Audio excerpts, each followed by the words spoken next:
On this episode of Athletic Training Chat, we have Dr. Kevin Biese, who is a professor at the University of Wisconsin Oshkosh and does a lot of research into sports specialization. And got the opportunity to hear him speak at the WADA annual meeting and really enjoyed the talk and asked him if you basically give another version of it on the podcast. This one ties in really nicely to our previous episode with Emily Schreigler, who did some research with sports specialization as well. They still work collaboratively together.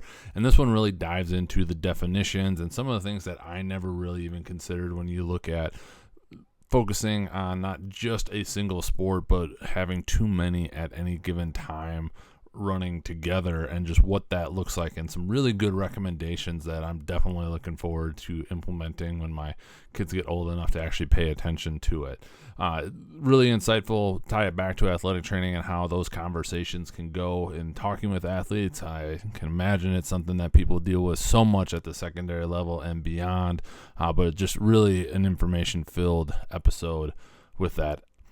As always, thank you to Mueller Sports Medicine for sponsoring us, taking care of the profession. Check them out at NATA if you're heading down there this week. Also, if you're trying to find a way to help your athletes but don't have the ability to get more staff, check out Wave On Health. They might have a solution for you to provide the top level of care to the patients you serve without it being the cost of another staff member. So check out waveonhealth.com and let them know that you heard about it on the AT Chat podcast. But without further ado, please enjoy the episode.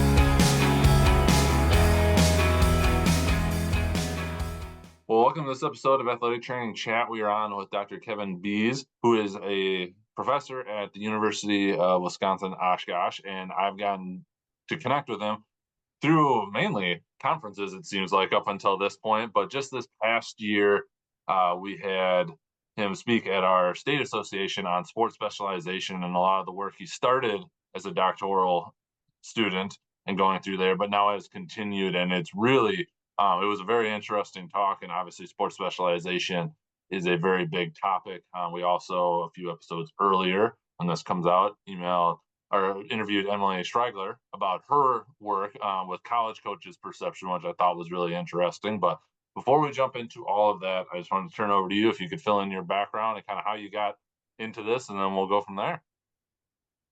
Yeah, so thanks for the introduction. Thanks for having me here. It's great to talk with you and talk on the podcast. So I did my undergraduate at the University of Wisconsin-Madison. I'm originally from Northeast Wisconsin, so I'm actually from Kaukauna. And then I went and did my master's at the University of North Carolina, Chapel Hill, where I worked college baseball and college wrestling. Those are kind of the two sports I was in charge of.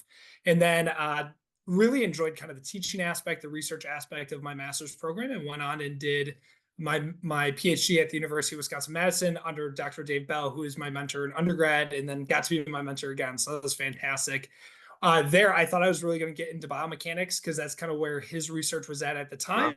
And Eric Post was a PhD student, his fourth year PhD student, who was kind of bringing Dave along this like sports specialization line of thinking. And so that's actually where I started, was helping Eric with some of his studies and just conversations between Dave and I about this concept of sports specialization and youth athletes. And so that really was kind of the launching point of the rest of my PhD. My dissertation was on sports specialization, and I've continued to do research in it now. And like you said, I'm a professor at the University of Wisconsin Oshkosh. I teach primarily in the master's program there, but I do some undergraduate teaching as well.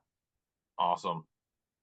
To start us off, because this is something I found really interesting in your talk of just defining sports specialization and just describing how that's evolved over time. And then to throw a second part of this, which I can bring up again if I'm throwing too many at you. When I always thought sports specialization, I feel like most do, it's like that single, you just focus on the one, but you brought up some concepts around overlapping sports in the same season. And if you could just kind of elaborate on that as well, that would be fantastic. Yeah, that's a great question. So the old definition, and I say old kind of kind of flippantly a little bit because it's not that old, but research for the first couple, probably 5 years of sports specialization, there's this recycled phrase of sports specialization is year-round intensive training in a single sport at the exclusion of other sports. So absolutely right, Joel. Kind of that first line of thinking was they have to really be single sport athletes. But we were actually finding a lot in our research, even back then, early on, was they might be multi-sport athletes. They might have one or two other sports beside their main sport, but they are so invested in that single sport that they are specialized, even though by Sure. definition we might not call them that, right? So because of that, we try to look a little bit more holistically of what is sports specialization, what actually makes that behavior. And we did a Delphi study. This was published, I think, 2020 or 2021. But the definition the contemporary definition, if you will, that we hope people start to use is this intentional and focused participation in a single sport for a majority of the year that restricts opportunities for engagement in other sports and activities. So that word restrict is kind of key because it doesn't mean you can't play other sports. In fact, there's many athletes we've talked with who they're technically three-sport athletes, but they have one sport that they are playing from January to January, right? And so you can tell that their intentionality is really in that sport, and everything else is kind of sprinkled on top of that. So that's kind of where we understand sports specialization, and also just recognizing we're talking about a human behavior. So the amount of the branches that this can go is kind of infinite, the way that people participate in sports. So we try to encapsulate as much as we can, but that's kind of where that contemporary definition is right now.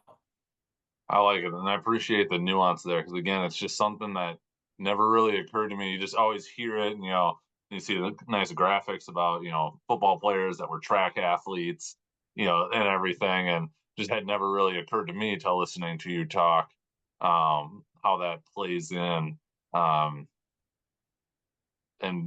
hindsight probably. I'd like to say I thought I was specializing, but never got good enough to really consider it specialization. Yeah, those are the days. Um, Mm-hmm. what has the research shown on the potential risks that come with sports specialization? Yes, that's a great question too. And this is really I think what drove a lot of the early sports specialization research is this first kind of this finding of sports specialization's link with injury, in particular overuse injury. And just theoretically, it makes a lot of sense. So I was a volleyball player, so I apologize. I'm going to use volleyball as my example, but as a volleyball player, it's a very repetitive sport. You jump, you hit, you jump, you hit, especially as a hitter, which is what I was. And because of that, we found that this repetition and the sheer volume of that sport specialization was leading to injury risk. So that's kind of where it got started. But it's also been associated with acute injuries. I'm kind of in the school of thought that that overuse and acute injuries are a little bit more on the spectrum than they are just like this dichotomous, right? Because Sure. there's definitely research to show that as you kind of accumulate maybe overuse injury or this tissue damage over time that you might not feel can lead to this just one instance of an injury happening. I worked baseball, like I said, so I think of Tommy John, the UCL, as being one of the major ones where, yeah, it's an acute injury. There's one throw where that UCL goes, but how much of that is a lead up to it, right? And so sports specialization that has been found to be associated with even acute injuries as well.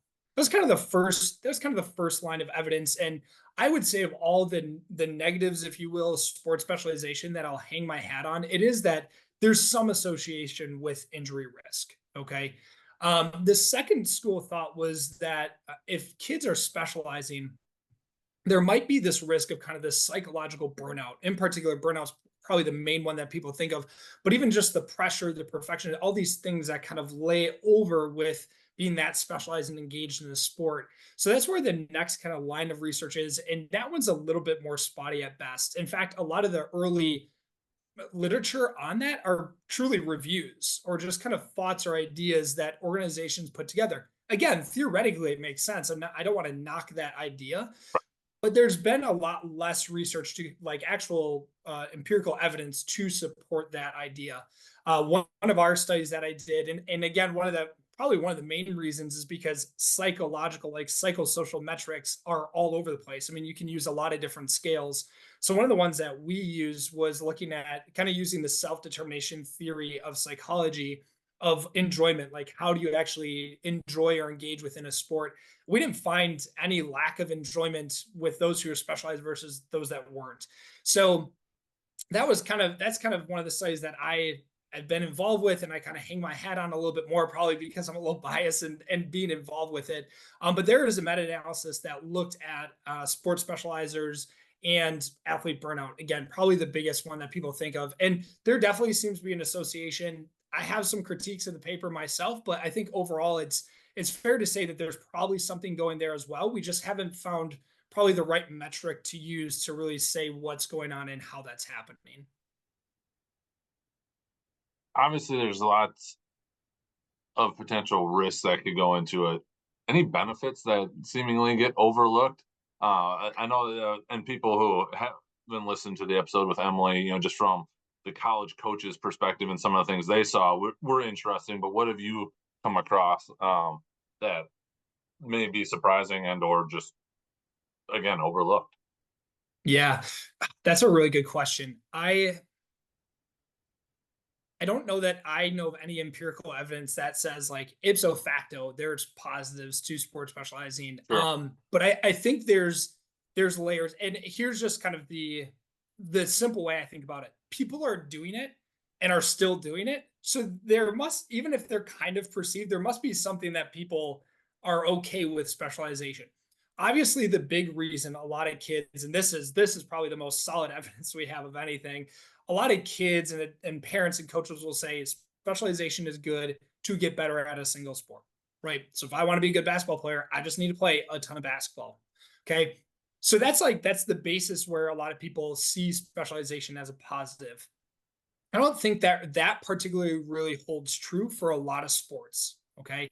I think my caveat, and this is more of just, I guess, based a little bit on the research I read, but also just kind of personal theory that I have. There are certain sports that maybe specialization is a little bit more beneficial. I'm thinking like highly skilled sports. So like your gymnastics, your Sure. routine sports, right? So I get why, from a motor learning standpoint, why continuing to do that movement or that routine over and over again would be beneficial. So I understand that. But sports like basketball, soccer, track, you mentioned football. Football is probably the one sport that has really stayed away from specializing because they understand they need the biggest, strongest, fastest athletes on the field. And just playing football is not the way to do that, right? You mentioned a lot of them are track athletes. It's very common, right? So there are certain sports that I think are really away from sports specialization for the right reasons. But that the positive effects of like, do you actually learn a sport? I just don't think there's a lot of evidence there. Dr. Stephanie Clethermus, who's somebody at the University of Wisconsin-Madison, she has a systematic review on, does sports specialization, improve outcomes? Like, do you actually get to the highest level in sport? And there's really nothing there to say that specializing actually makes you a better athlete. I think so like you had mentioned Emily Schreigler, some of her research, one of the things that coaches said that I think is really interesting about specializing is kids that specialize, they tend to be very invested in that sport, right? And I think we can't just like brush that to the side. There is something there. I loved volleyball. I really enjoyed watching college volleyball, particularly girls college volleyball. I think it's fantastic. If I'm invested in that sport and I'm watching and I'm learning from what I'm seeing, that makes a lot of sense. Like there's a cognitive and tactical aspect of sport that you can't really learn without doing and watching, right? So I think that's fine. It hasn't really been explored yet, in all honesty. And that side makes a lot of sense where specialization might actually improve that aspect of sport participation, right? There's one study, I want to say it's out of Portugal or Spain. It kind of has a goofy title. It's something like does the early bird get the worm or something like that. And I apologize. I don't know if you can put like a link or something and I'll send you the paper, but they use a cluster analysis of national soccer players, youth soccer players. And what they found was, it was very interesting. Some level of sports specialization seems to be necessary. It doesn't have to be a lot, but some level of sports specialization. And what they actually found was the kids that enjoy playing soccer outside of organized soccer, they were the most likely to go on and play at the highest level in the national team. And again, this kind of makes sense. Like a kid he goes to practice, he comes home and he's like, I'm just going to kick the ball around with my dad for a little bit, or play with my friends a Sure. little bit. There's something intrinsic about that desire to play that sport that I do think is very beneficial from a sports specialization aspect. But it wasn't the kid who was like at every training camp of every organized sport. That kid actually didn't go very far, according to that study. So again, there's like it seemed to be some type of balance. And then the last study that I'll mention that kind of hints towards this moderate, if you will, level of specialization that might be beneficial. We did a study where we looked at sports specialization between D1 collegiate athletes, so relatively high level college athletes, and then club sport athletes, which are good athletes, but they are obviously not at that same level, Sure. right? And what we found was there was actually no difference between them in specialization from a high specialization standpoint, right? So it wasn't like the college athletes were highly specialized and doing a ton of specific skill development in their youth. So there was no difference there. Where there was a difference was that most D1 athletes were at least moderately specialized. There were not a lot of low specialization. Sure. And I should preface what scale I'm using here. So I'm using the Giante 3-point scale, which classifies people as high, moderate, or low, right? So there weren't a lot of low specialized athletes within that D1 population. So again, you kind of take that study from Portugal, take kind of that finding, and it seems to me that some type of engagement, desire to like want to be good at that sport is definitely needed to get to that level, which I guess, again, theoretically just makes a lot of sense. I think you brought up a lot of interesting points, and it all comes back to the nuance and everything. When you just look at different sports, like football, like yeah, it's hard to play football year round at that level because it's tough on your body. But then even like you said, short of the quarterback or maybe a kicker, being able to go out and do some version of practice on their own, it's kind of hard to do that. Even potentially in soccer, like yeah, you can go out and work on footwork, but and kick on net, but you're eventually going to have to chase a bunch of balls around. So it's hard to do on your own versus, like a basketball or a gymnastics where you can do so much by yourself and put in all those hours. I know one that I've always heard a lot about, and again, completely anecdotally, is, hockey. But again, it's yes, you can do a lot on your own, but it's not just like most people can just walk outside and, to their driveway basketball hoop and shoot around. Like you've got to Mm-hmm. go and to the rink and do the whole thing. So I could see where, each sport could be really different in terms of that because of the demands of even just doing the activities around that sport. Mm-hmm. And again, like, yeah, it's easy to go and shoot the ball around or throw, maybe throw a baseball in the backyard, but not too many people I know have hockey rinks in their backyard, and or you can't do it year round, just by the nature of the Mm-hmm. world. So yeah, that's a really interesting point. Well, in hockey, and here's the other layer, if you will, of sports specialization that is definitely interesting. If anyone's interested in kind of the socioeconomic aspects of sports Sure. specialization, which I didn't even touch on yet. Yeah. But if you're interested in that, one of my friends and colleagues down at Sam Houston University, Myrena Hernandez, she's really interested in that, right? And so let's take something like hockey, for example. We actually find like decently high levels of specialization in hockey because, to your point, nobody has really a rink in their backyard. So you have to invest a lot of time and money. And so what happens if you're kind of a middle class American, right? Like if a lot of my money is going to hockey, I don't also have money to put them into these other sports. So Right. there is some different aspects of that where the socioeconomics might be driving a lot of that specialization in a sport, particularly like hockey as well. Yeah. It's another layer of it. Yeah. Yeah. It's Not the another layer. not the cheapest sport. Definitely. No. We touched on injury a little bit in one of your previous answers, but if you have any more depth or detail on it, do we see it, as a big contributing factor? Is it, and you can kind of tie this even into, athletic trainers, obviously, because that's who we're talking to with the Yeah. podcast. Of, I'm guessing, well, probably in the secondary setting where they get a lot of it. Obviously, when you move into the collegiate setting, that is it. Like you're in that sport. There are multi-sport athletes, but not nearly as common. What have you seen there, or kind of ideas, recommendations for athletic trainers to pay attention to? Yeah, well, let me hit on this aspect of injury as it impacts the athletic trainer, because we actually Yeah. did, I think it just got published a few months ago, but the Wisconsin Injury Sports Lab, so led by Dave Bell, we had put together a study asking athletic trainers how much sports specialization, how much they felt that was impacting their workload. And there was a decent amount that said, yeah, it is impacting the amount of athletes that I'm seeing. So that injury aspect, I think, for athletic trainers is really important to talk about and understand, how do we impact this, right? Interestingly enough, probably the first concept, if you will, sports specialization that I ever had was working baseball at University of North Carolina, Chapel Hill. So Terry Jo Rosinski, who's the head athletic trainer there, she's been there for a long time. Not one of the best like shoulder pathologies athletic trainers I've ever worked with. It was an absolute joy to get to learn from her.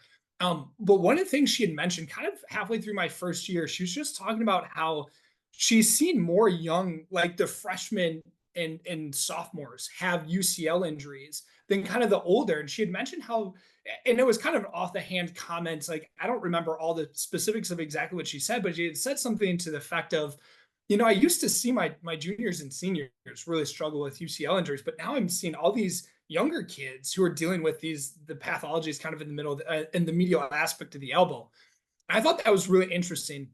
And she had kind of, again, just said they're just pitching so much before they even get to college, right? So that's kind of the first concept. And so even though I agree with you, a lot of secondary athletic trainers are dealing with kind of the first aspects of sports specialization. I think even if you're a collegiate athletic trainer, this is something you need to be paying attention to, because there's definitely this idea that how many of the athletes are kind of coming into college, quote unquote, broken. I don't really like that term, but that's what a lot of athletic trainers I'll talk to will say. Like, they're hurting. They're always hurting, and they've been hurting for years. And now I have to take care of them, right? So I really think if you're a college athletic trainer, if you're a high school athletic trainer, it is an issue we really need to consider, right? So what of the injury aspect have I not really mentioned? The only other thing that I think is really important to consider is sports specialization and volume. They are very highly related to each other, but they are separate ideas, right? And so there's a lot of research on volume and injury risk, and then there's a lot of research on sports specialization and injury risk. And the thing that I don't think we have a great grasp on right now is, where does that split happen? How much of this is due to specialization, to just the repetitive nature of consistently participating in one sport? How much of it is due to volume? And can we negate one with the other, right? So that's kind of, in my opinion, one of the bigger questions that needs to be asked and understood. And we don't really have a good answer. I know so like I've mentioned Eric Post, he has a lot of good research that at least tries to tease this out a little bit. One of his actually most recent, I think it was published earlier this month. He did a prospective study in basketball athletes and actually found that specialization using the Gianthi scale, so that high, moderate, and low, was not associated with injury risk. But playing year round and playing, I want to say it was like doing extra coaching on the side, those were related to risk of injury, right?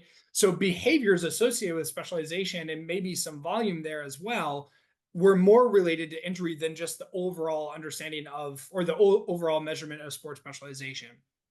So again, and that's one perspective study. I mean, Dr. Tim McGuine had one quite a few years now, I think 2017, that found that even prospectively, sports specialization was associated with injury risk, even when we negate volume, when we take volume out of the equation. So there's a lot at play there that I don't think we have a totally good grasp on, but it's something I think athletic trainers need to learn to have those type of conversations. What does your volume in the sport look like? How can we integrate some more rest in there? How can we do maybe some more strength training or something else that helps you in the sport, but isn't exactly that repetitive motion? That's probably where that injury risk, assessment needs to be going in the sports specialization literature. For sure. What best recommendations would you have when it comes to these, to sports and sports specialization? And this could be, again, tailoring it to athletic trainers for sure, but even just like parents that, it can be tough because, we see this stuff on a regular basis. That's obviously what we do. I have this conversation a lot with my colleagues in the clinic. Like, yeah, we talk about these surgeries all day, every day, but to the patient coming in, they may have never heard of any of it. And so like what's just secondhand to us definitely is not secondhand to everybody else. So I guess in those recommendations, other things like that you would go to those people that think, just more, if something's good, more is better. You got to do this if we want to hit that goal. Yeah. Well, so some of the recommendations that have some level of evidence behind them, one of them that I like because it's one that I think is easy for parents to grasp is not participating in organized sport more than your age. Okay. So for example, if you have a 13-year-old son or daughter, they should not be participating in organized sport more than 13 hours a week. Okay. Okay. Now, so that's a simple one. And the one caveat, and I kind of tried to make a point of this when I was speaking at WATA, so hopefully I can make this clear. When I say 13 hours of organized sport, I'm not saying that they shouldn't be physically active outside of those 13 hours. You know what I mean? Like, and I think that's where, when I've had conversations with coaches and parents, that's where the alarm bell goes off, is they're like, you only want them doing 13 hours of physical activity. I'm like, it's not what I said. I said 13 hours of organized sport, right? So if, for instance, my oldest son, he's 9, he's going to be 10 at the end of this year. He only needs to be doing 9 hours of organized sport. So he's playing baseball right now, right? That doesn't mean that he can't do other athletic things. And it also doesn't mean he can't play catch with me in the backyard. You know what I mean? Like he's the one dictating that. I'm not making him throw 100 balls. He'll tell me like, oh, do some pop flies, or, he'll pitch a little bit, and he's guiding that. And I think that's so important, is to let kids guide their physical activity, their sporting endeavors, especially at that younger age. So again, they might do, if you will, 20 hours of baseball in a week. But as long as their age doesn't match the organized aspect of those 20 hours, you're good to go. So again, we talked about the benefits of specialization. If you have a kid who's just really driven to play baseball, great. Let them lead some of that activity so that they can listen to their body. I'm tired. I want to do something different. That's where I think that injury risk negation is going to take place. I like it. I had forgotten that general recommendation and rule. So thank you again for sharing that. I think that's really good. Future directions of the research. You kind of mentioned a few of them as you popped in here. What are you looking to do in the future, / would also like to be seen to really start answering maybe a little bit more concretely, if that's even possible in the world of research, some of the stuff around sports specialization? Yeah. Well, that's a good question. I think, and I kind of already mentioned this, I'll just make this one a quick point, but for me, one of the big things, because injury, I'm an athletic trainer, like injury is kind of my love. I want to understand how we can negate some of these injuries. Yep. I really want to understand this interplay of the volume aspect of sport and sports specialization. How do we get better recommendations, and how do we educate parents, coaches, athletic trainers to give, really better raise these kids, right? So that they're still active, they're still physically active, but we're getting rid of that risk of injury as much as we can. I think that's my biggest goal. That's something I proposed a few studies to look at this and really trying to understand that better. The other aspect you would ask this question is, what are the benefits of sports specialization, and do they exist? Because I think we have some data to say that it doesn't, but I think there haven't been a lot of studies that I've looked at. How is it affecting athletic type performances? So that's a study that I'm currently running actually at a local high school here. They're in a strength conditioning program. So we're just seeing, as they mature over time, as they age, how is sports specialization affecting those athletic measurements that we've kind of put in place? Is it helping? Is it hurting? Those type of things, I think, would be really helpful prospectively. The other piece that I'm also really interested in is, how does maturation, and again, we didn't even, like you talked about layers, there's so many layers to think about, but how does maturation affect this? Because just because a kid's 13 years old doesn't mean that they're skeletally or even cognitively 13 years old, right? Right. And particularly in male sports, like I remember being in 8th grade and looking across the gym when I was playing basketball at this 8th grader who had a full beard, and he was like 6'3", and I'm like, what are you doing? Yeah. No, right? Like, I've been there. Yeah. You've been there, right? Like, yeah, he's 13, but skeletally, physically, he's not 13 years old, right? And so what the research has really not dived into a ton is how maturation really affects injury risk when it comes to sports specialization. So that's another aspect that I think is really important, because as we progress in this research, I think parents really need to know, like, where's your kid at in their growing phase, and how does that impact the way they need to participate in sport? Because I think that's where we're seeing a lot of injury coming from, in my personal opinion. Um, some other things that I'm particularly not doing, but I think are really important. Again, that psychosocial aspect of sports specialization. I just think we need to understand it. And hopefully, I know there's a few researchers that are really trying to figure that out. And I hope they continue to do good work, because it's not an easy thing to try to pin down. But I think it's going to help us understand how to take care of that athlete more holistically as athletic trainers, as physicians and stuff. And then lastly, I'll shout out Myrena again, but just the socioeconomic effect of sports specialization. Because I think what a lot of researchers are murmuring about, but we don't really have a good understanding about this yet, is how many kids are getting out of sport because of the competitive nature, the finances behind it, and all this drive to kind of like use sport as a utilitarian, like get to the next level type thing.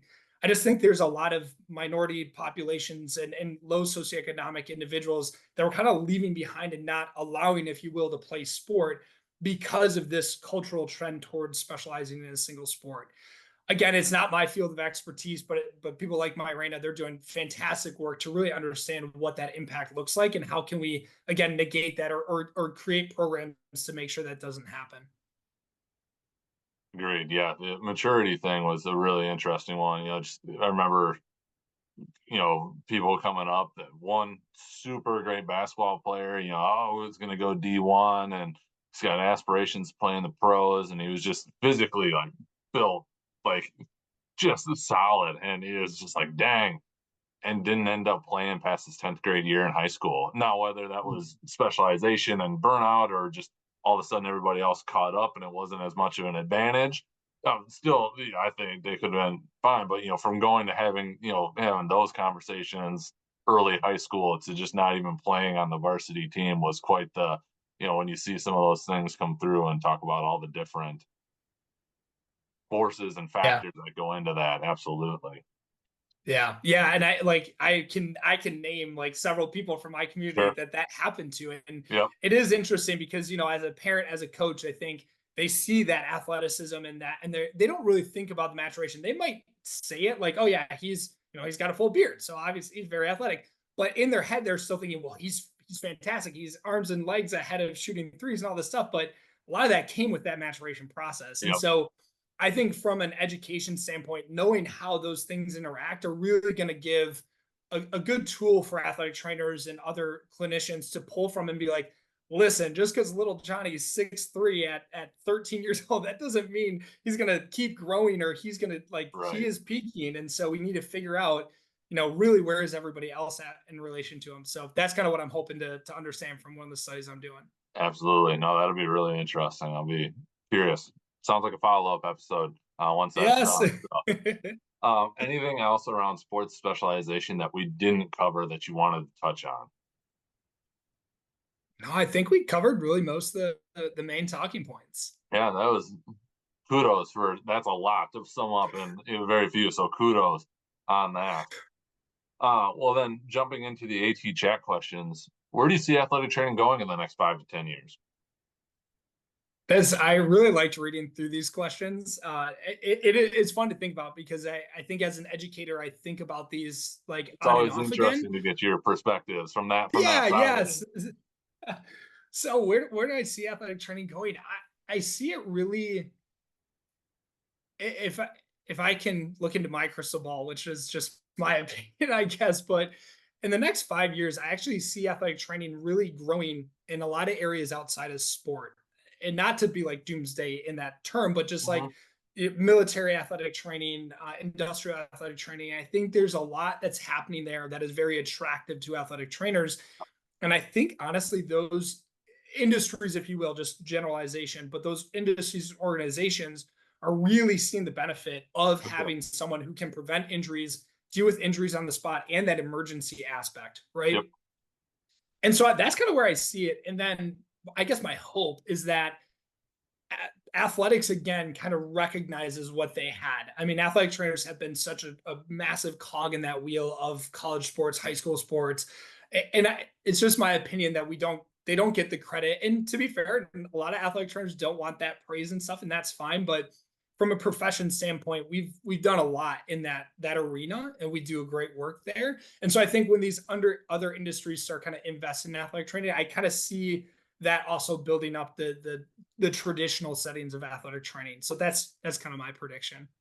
Yeah, I like that. I think that, it's almost like it's going to pull it along because people are going to have to compete with that. And, the Mhm. ATs are going where it works for them. I thought that was one of the most interesting things coming out of this, like NCAA big Power Five thing of now that they can pay athletes, a certain amount of, money or whatever it is. And the money's always been there.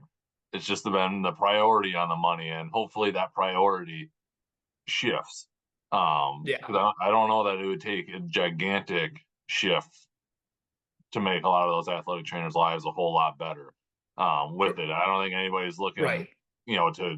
I'm sure everybody'd love to quadruple their salary, absolutely, but I don't think that would necessarily be what it would take in order to have people be like, okay, now this is something that's worth the time commitment. So yeah, I agree. I Mhm. like your point of view on that. What advice would you go back and give yourself as a young athletic trainer, and if you could kind of set when that would be? Yeah, I think to slow down would be like if I have any advice for myself. Now, and probably obvious through this interview, I kind of am a high level guy. I talk very fast. I think very fast.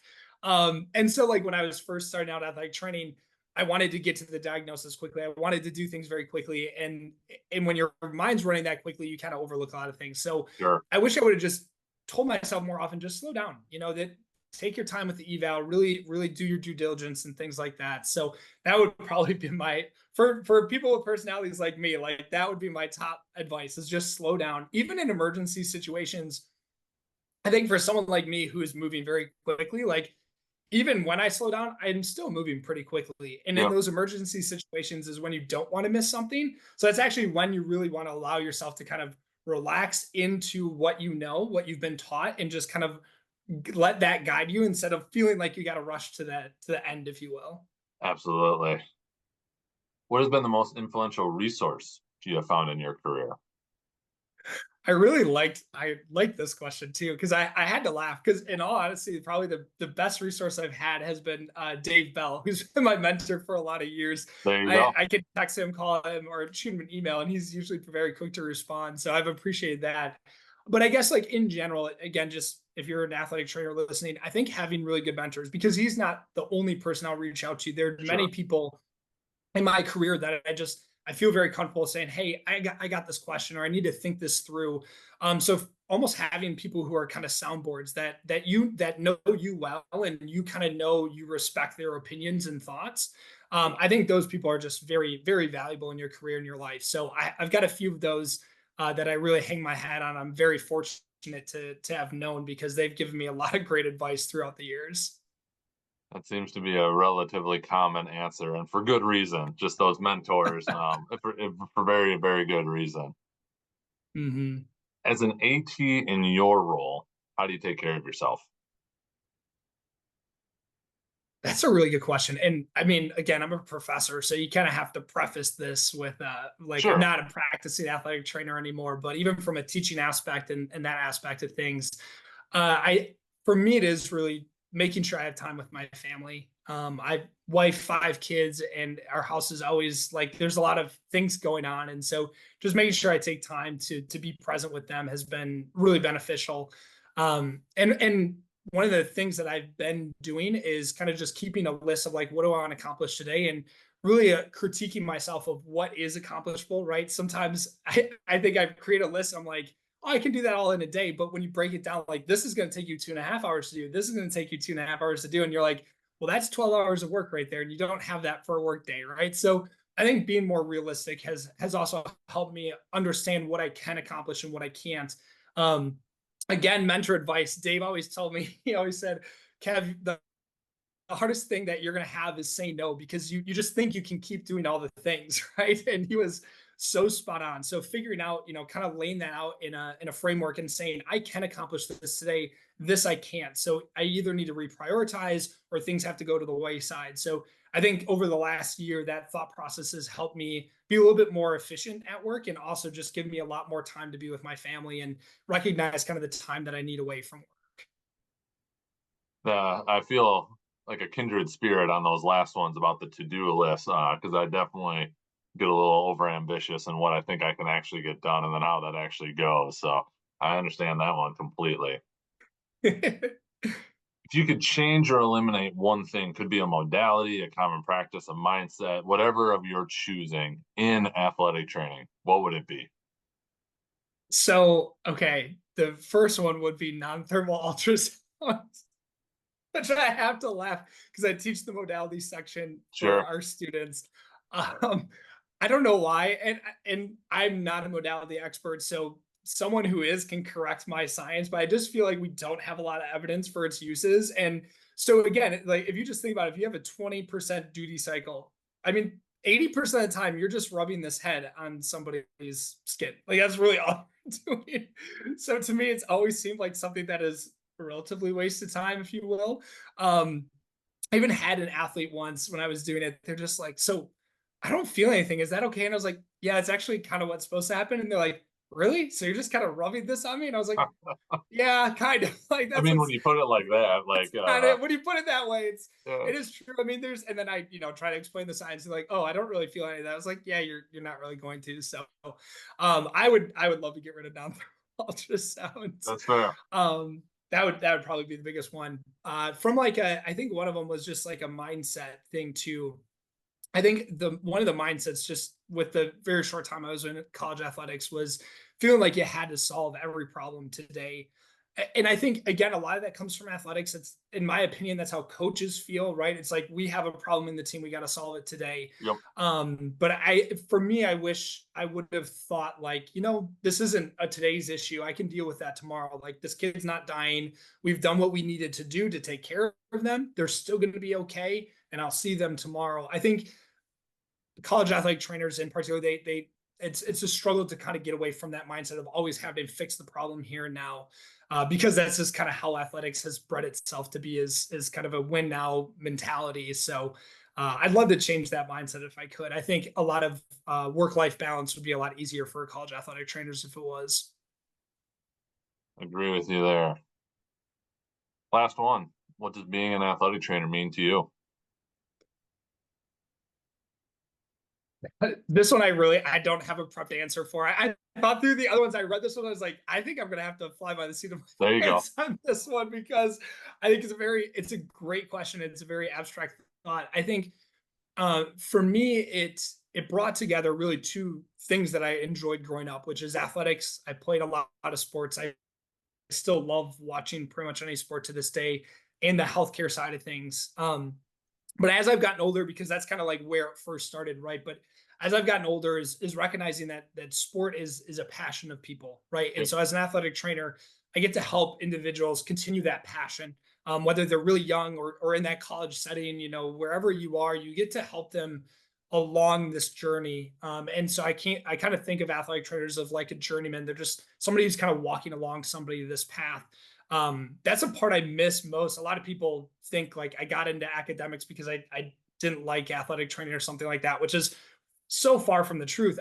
One of the things I miss is the season, right? Like you've got your group of guys you're just like in this for them, with them. You get to experience the ups and downs, the trials and tribulations, and to be kind of that journeyman with them, I think was such a joy. To be kind of a light for them, to be someone who advocated for their health, even when they may not want to sometimes, and to kind of be that person for them, I think was super impactful.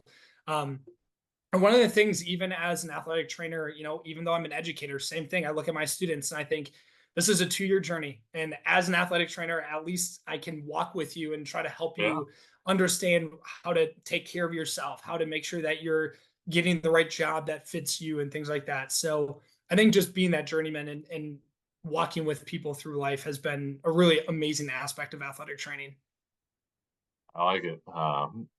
Good answer. And I appreciate the off the top of the head nature of it. That's good. I appreciate that. As we kind of wrap up, if people wanted to reach out to you, connect with you, interested in the research or anything like that, what would be the best places for them to do so?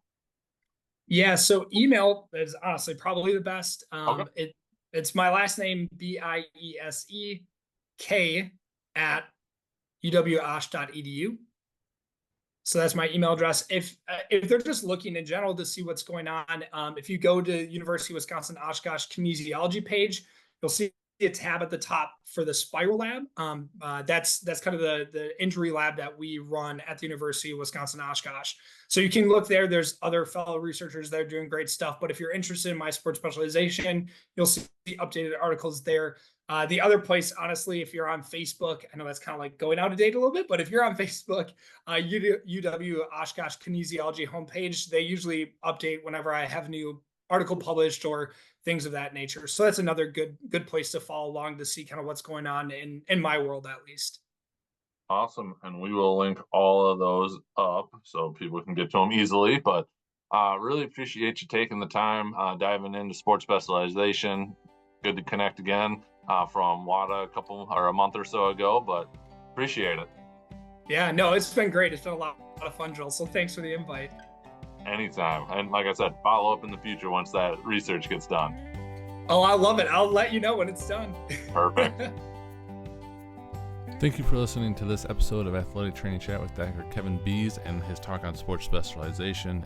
There's a lot of really cool research coming out of that group, and so we're looking forward to doing some follow-ups. I know he just recently sent one out that we'll be sharing about a study that they're doing just to try and better understand it and really get down to the heart of what it is and how it's impacting athletes, parents, coaches, athletic trainers, everybody involved.